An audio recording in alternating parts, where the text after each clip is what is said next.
नमस्कार, मैं हूँ राकेश कुमार और आप देख रहे हैं आरके न्यूज बिहार। इस वक्त मैं औराई प्रखंड में हूँ और हमारे साथ में है वीआईपी पार्टी के औराई प्रखंड के प्रखंड अध्यक्ष राकेश कुमार जी। तो आइए हम इनसे जानते हैं कि लोकसभा चुनाव जो है सर नजदीक है और सभी पार्टी का गठबंधन के लिए सब पार्टी जो है अपना अपना जो है एजेंडा सेट कर रहा है, किसको कहाँ जाना है। ऐसी परिस्थिति में वीआईपी पार्टी जो है कहाँ है, एनडीए या फिर इंडिया अलायंस? धन्यवाद और नमस्कार। नए साल की शुभकामनाओं के साथ, जहां तक आपका क्वेश्चन है कि वीआईपी पार्टी किस गुट में जा रही है, वीआईपी पार्टी को जहां जाना था वहां चली गई है। इसका खुलासा 14 तारीख के बाद होगी और अच्छे ढंग से होगी। ये पार्टी का कुछ अपना आंतरिक विशेषता है, या कहिए कि हर पार्टी अपनी गोपनीयता बरकरार रखती है। हमारे पार्टी के जो सुप्रीमो हैं मुकेश सहनी जी, उन्होंने अपना डिसीजन ले लिया है। उनको किधर जाना है, कहाँ जाना है और कितने सीटों पर लड़ना है, ये सारी बातें हो चुकी है और बहुत जल्द ही इसका खुलासा हो जाएगा। आप भी सभी इंतजार कीजिए, 14 तारीख के बाद सबका खुलासा हो जाएगा। मुकेश जी चुनाव लड़ रहे हैं या नहीं लड़ रहे हैं सर? जी, मुकेश जी खुद भी चुनाव लड़ेंगे और मुजफ्फरपुर लोकसभा क्षेत्र से ही लड़ेंगे, ये भी क्लियर है। इसी की लड़ाई, इसी के लिए प्रयास वर्षों से किया भी जा रहा था और हम लोग पूर्णतः आश्वस्त हैं कि वे मुजफ्फरपुर लोकसभा सीट से चुनाव भी लड़ेंगे और बड़ी भारी मतों के अंतर से जीतेंगे भी और सरकार में मंत्री भी बनेंगे। इतना हम लोगों को यकीन है और इसकी मांग इस पूरे एमपी क्षेत्र की जनता बड़े ही जोर शोर से कर भी रही है, जो आपको भी देखने को मिलता होगा।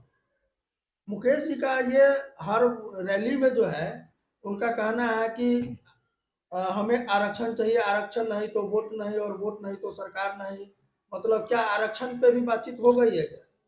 बिल्कुल, उनका जो डिमांड था कि आरक्षण नहीं तो वोट नहीं और वोट नहीं तो सरकार नहीं, इस बात पर भी बातें हो चुकी है, चाहे जिनसे भी हुई है। इन तमाम बातों पर खुलासा आपका हो जाएगा, 14 तारीख के बाद हो जाएगा। और जो उनका शर्त था उस शर्त को लोगों ने पूरा किया भी है और करने का आश्वासन दिया भी है। तो आप यकीन रखिए, हमारी जनता भी यकीन रखे। सिर्फ निषाद और मल्लाहों के आरक्षण की ही बात नहीं है, आगे आने वाले समय में तमाम गरीब, पिछड़े, दलित, महादलित, अल्पसंख्यक जितने भी लोग हैं जिनको संविधान ने अधिकार दिया और आज की सरकार उनको अधिकार से वंचित कर रखी है, उन तमाम लोगों के अधिकार की लड़ाई व्यापक रूप से लड़ी जाएगी। और सरकार कोई भी हो, केंद्र सरकार हो, बिहार सरकार हो या अन्य राज्य की सरकार हो, उनके अधिकार को देने से कोई रोक नहीं सकता है। ये जन जागरूकता अभियान के द्वारा सिद्ध भी किया जा चुका है और आगे आने वाले समय में और भी बड़े से बड़े क्रांतिकारी आंदोलन आपको देखने को मिलेंगे। सर, जब मुजफ्फरपुर से कह रहे हैं कि मुकेश जी स्वयं चुनाव लड़ेंगे, तो आप औराई प्रखंड के प्रखंड अध्यक्ष हैं, तो औराई प्रखंड में आपका संगठन कहाँ है? आज मैं बता दूं कि औराई प्रखंड में हमारी पार्टी बहुत ही मजबूत है और कुछ मामले में तो सबसे मजबूत पार्टी हमारी पार्टी है। इसका भी बहुत बड़ा कार्यक्रम होने ही वाला है।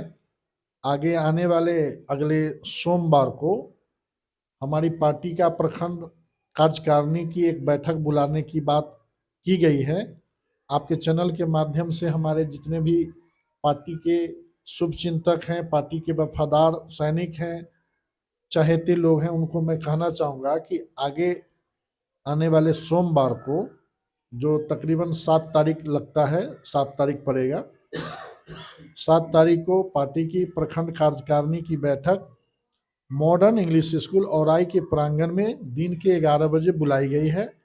उसमें अधिक से अधिक लोगों को उपस्थित होने का मैं आह्वान करता हूं और उस दिन प्रखंड कार्यकारिणी की बैठक में बहुत सी बातों पर विचार किया जाएगा। हमें अपनी पार्टी को हर बूथ तक पहुंचाना है, यानी कि कहिए कि हर गली कूचे मोहल्ले में, घर घर में, चूल्हा चौके तक अपनी पार्टी का झंडा, अपनी पार्टी की विचारधारा को मजबूत करना है। उन्हीं और भी बातों पर उस दिन विचार किया जाएगा। और पार्टी हमारी बहुत मजबूत है, सबसे मजबूत पार्टी आज के दौर में। आपको भी देखने को मिलता होगा बिहार का जो परिदृश्य है, अगर बहुत सी पार्टियों की रैली, बड़े बड़े होर्डिंग, बहुत सारे लोग रुपया पैसा पर लोगों को भीड़ जुटाने का काम करते हैं, लेकिन हमारी पार्टी और पार्टी के जितने भी कार्यकर्ता लोग हैं, वे अपने खर्चे के बल पर खुद अधिक से अधिक संख्या में हिस्सा लेकर पार्टी के कार्यक्रम को सफल बनाते हैं। इस मामले में भी मैं कह सकता हूं कि पूरे बिहार में नंबर 1 की पार्टी आज वीआईपी पार्टी है। पूरे बिहार में सर नंबर 1 की पार्टी कह रहे हैं कि जो है वीआईपी पार्टी है, लेकिन यहाँ जो है आप कह रहे हैं कि हमारी पार्टी गरीब है, गरीबों की पार्टी है। जी। वैसे गरीब की पार्टी कैसे हम लोग मान लें कि गरीबों की पार्टी है, जिसका नेता जो है कुछ नहीं होते हुए भी हेलीकॉप्टर से चलता हो और खुद अपने जाति के लोगों के लिए आरक्षण की मांग करता है। हाँ, आपने बहुत अच्छा क्वेश्चन किया है कि पार्टी का नेता धनी है, लेकिन उस पार्टी के जितने भी लाखों लाख लोग हैं वो गरीब हैं। तो यह गरीबी कोई आज से नहीं है, बरसों से ये गरीबी उनके जीवन में बनी हुई है। और इस सब के जवाबदेही या तो आज़ादी के बाद जो देशी सरकार हुई है उन लोगों की है, या गुलामी के दौर में जिन जिन राजाओं महाराजाओं के कालखंडों में समय गुजरा उन लोगों की देन है। और रही बात मुकेश जी की, तो मुकेश जी ने अपने मेहनत के बल पर अपने मुकाम को पाया है या पाने का प्रयास कर रहे हैं। उनको कोई विरासत में कुछ नहीं मिला है। आज बिहार का तस्वीर देख लीजिए आप, जितने भी नेता हैं या जो सत्ता में बैठे हो या विरोधी में हो, उनका बैकग्राउंड देखिए, या उनके जो उत्तराधिकारी हैं उनका बैकग्राउंड देखिए, और मुकेश जी का बैकग्राउंड देखिए। इनका बैकग्राउंड क्या था? ये एक मजदूर का बेटा जो चंद रुपयों की मजदूरी के लिए मुंबई गया और वहाँ अपना किस्मत बनाने का प्रयास किया। आज वो उनका किस्मत चमक गया, 2 पैसा कमाए, तो उस कमाई को वो चाहते हैं कि अपने गरीब गुरबे भाई बंधुओं के उत्थान के लिए भी खर्च किया जाए। ऐसे कितने लोग मिलेंगे आपको?